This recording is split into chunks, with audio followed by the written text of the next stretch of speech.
గాజాని ఆక్రమించుకుని లేదా గాజాలో శాంతి దళాన్ని పెట్టి అక్కడ ఏం చేస్తాడు ట్రంప్? రోజు కూర్చుని అక్కడ పోలీసింగ్ ఉద్యోగం చేస్తాడంటే కాదు. దాన్ని ఒక దాన్నేమంటారు, సింగపూర్ తరహాలోనో, దుబాయ్ తరహాలోనో కాదు, థాయిలాండ్ తరహాలోనో ఒక నగరం కిందన తయారు చేసి అక్కడ అమెరికా ప్లానింగ్ ఏంటయ్యా అంటే షాపింగ్ మాల్స్ పెడుతుందంట, ఎంటర్టైన్మెంట్ సెంటర్స్ పెడుతుందంట, కోస్టల్ రిసార్ట్స్ పెడుతుందంట, అంటే టూరిజం స్పాట్ కిందకి మార్చుద్దట, అలాగే ఉపాధి అవకాశాలకు సంబంధించినటువంటి కేంద్రంగా మారుస్తుందట.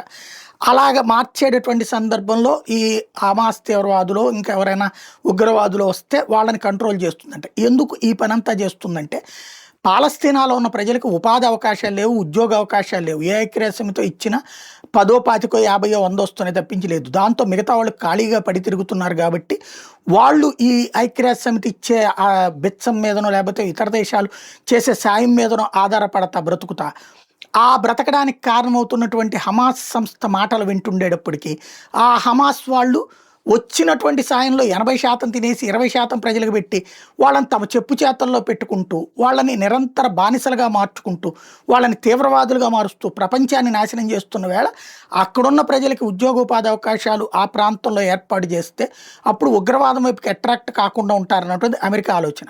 అది బాగానే ఉంటుంది కానీ దీర్ఘకాలంలో సాధ్యం. కానీ ఆఫ్ఘనిస్తాన్లో ఇట్లాంటి నమ్మకంతోనే పెట్టుకుని చివరికి 20 ఏళ్ల తర్వాత వాళ్ళు యువతలకు వచ్చేసాక ఏమైంది, మళ్ళీ తాలిబాన్ల వశమైంది. ఇక్కడ కూడా అట్లాగే కోట్ల కోట్లు, అప్పుడు కూడా అక్కడ యూరోపియన్ సొమ్ములు, నాటో సొమ్ములు కోట్ల కోట్లు పోసారు ఆఫ్ఘనిస్తాన్లో. ఆ తర్వాత తాలిబాన్లు వచ్చేటప్పుడు మొత్తం బూడిదలో పోసిన పన్నారు. ఇప్పుడు మళ్ళీ బూడిదలో పోయిపోతున్నారు అనమాట.